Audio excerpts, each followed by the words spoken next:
اب آئیے میں آپ کو بتاؤں، یوم عاشورہ اور زمانے جاہلیت، یہودی یوم عاشورہ کو اپنے لیے نجات کے طور پر مناتے تھے، کیونکہ پروردگار جل جلالہ نے فرعون سے انہیں نجات عطا فرمائی تھی۔ صاحب تفسیر ابن کثیر نے وَإِذْ نَجَّيْنَاكُمْ مِنْ آلِ فِرْعَوْنَ کی تفسیر میں اس بات کی طرف اشارہ دیا ہے کہ جب حضور صلی اللہ علیہ وسلم نے دیکھا کہ یہود عاشورے کے دن روزہ رکھتے ہیں تو میرے آقا صلی اللہ علیہ وسلم نے دریافت فرمایا کہ اس دن کا روزہ تم کیوں رکھتے ہو؟ تو یہودیوں نے کہا یہ وہ دن ہے کہ اس دن اللہ تعالیٰ نے حضرت موسیٰ علیہ السلام اور بنی اسرائیل کو فرعونیوں کے مقابلے میں فتح و نصرت سے نوازا تھا، لہذا ہم لوگ اس دن کے احترام کے لیے روزہ رکھتے ہیں۔ یہ حدیث مسلم شریف کی ہے اور اسے صاحب تفسیر ابن کثیر نے نقل فرمایا ہے۔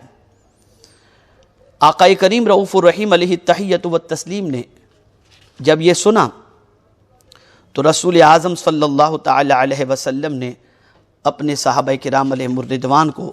یوم عاشورہ کے روزے کے حوالے سے ارشاد فرمایا، اور رسول اعظم صلی اللہ تعالی علیہ وسلم نے فرمایا کہ یہودیوں کے مقابلے میں حضرت موسیٰ علیہ السلام سے ہم زیادہ محبت کرتے ہیں اور ان کا احترام کرتے ہیں۔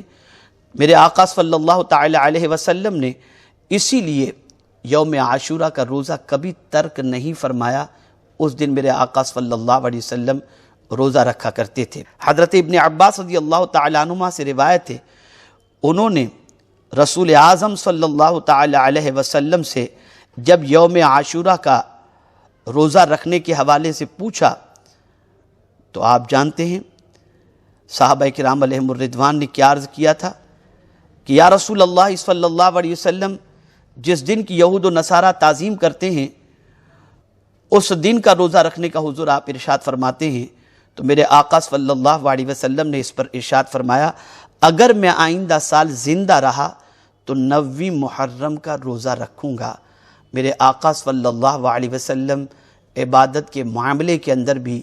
یہودی لوگوں کی جو ہے وہ نقل پسند نہیں فرماتے تھے۔ میں اپنی قوم سے، امت مسلمہ سے یہ سوال کرنا چاہوں گا کہ سرکار مدینہ صلی اللہ علیہ وسلم نے آئندہ سال کے حوالے سے یہ فرما کر کہ آئندہ سال اگر زندگی رہی تو میں 9ویں کا بھی روزہ رکھوں گا، وجہ یہی تھی کہ یہودی صرف 10ویں کا رکھتے ہیں، ہم 9ویں اور 10ویں دونوں کا روزہ رکھ کر ہم ان کی مخالفت اس اعتبار سے کریں گے کہ ہم تمہاری نقل نہیں کرتے۔ یہاں سے یہ بات واضح ہو گئی کہ آقا کریم صلی اللہ تعالی علیہ وسلم کو یہود و نصارہ کی نقل پسند نہیں تھی۔ ہمیں بھی چاہیے کہ ہم رسول گرامی وقار صلی اللہ علیہ وسلم کی پسند کا خیال رکھتے ہوئے صرف یوم عاشورہ کا روزہ نہ رکھیں، بلکہ آقا کریم صلی اللہ علیہ وسلم کی مرضی اور خوشی کو سامنے رکھتے ہوئے 9ویں کا بھی روزہ رکھیں اور 10ویں کا بھی روزہ رکھیں۔ آقا کریم صلی اللہ تعالی علیہ وسلم نے اس روزے کی جو فضیلت بیان فرمائی ہے، اگر اسے آپ سنیں گے تو آپ کا ایمان تازہ بھی ہوگا اور یوم عاشورہ کا روزہ رکھنے کا جذبہ اور 9ویں کے روزہ رکھنے کا جذبہ آپ کے اندر پیدا بھی ہوگا۔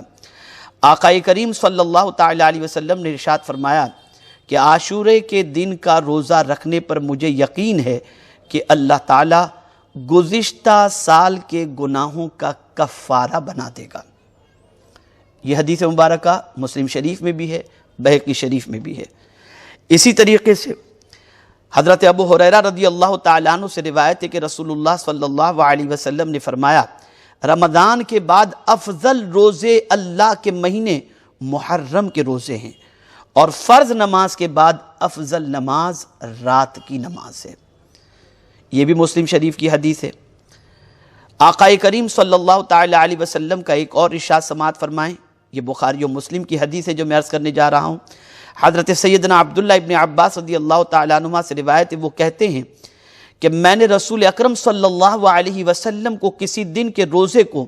اس دن یعنی یوم عاشورہ کے روزے پر بزرگی دیتے ہوئے رکھنے کی جستجو کرتے نہیں دیکھا۔ اس سے آپ اندازہ لگا سکتے ہیں کہ اس دن کا روزہ کتنا اہم ہے اور کتنا باعث فضیلت ہے۔ حضرت حفصہ رضی اللہ تعالیٰ عنہ فرماتی ہیں کہ 4 چیزیں ایسی تھیں جنہیں حضور نبی اکرم صلی اللہ علیہ وسلم نے کبھی ترک نہیں فرمایا: یوم عاشورہ کا روزہ، ذوالحجہ کے 10 یعنی 9 دن کے روزے، ہر ماہ کے 3 دن یعنی ایام بیز کے روزے اور فجر کی فرض سے پہلے کی 2 رکعتیں یعنی سنت، آقا کریم صلی اللہ علیہ وسلم نے اسے کبھی ترک نہیں فرمایا۔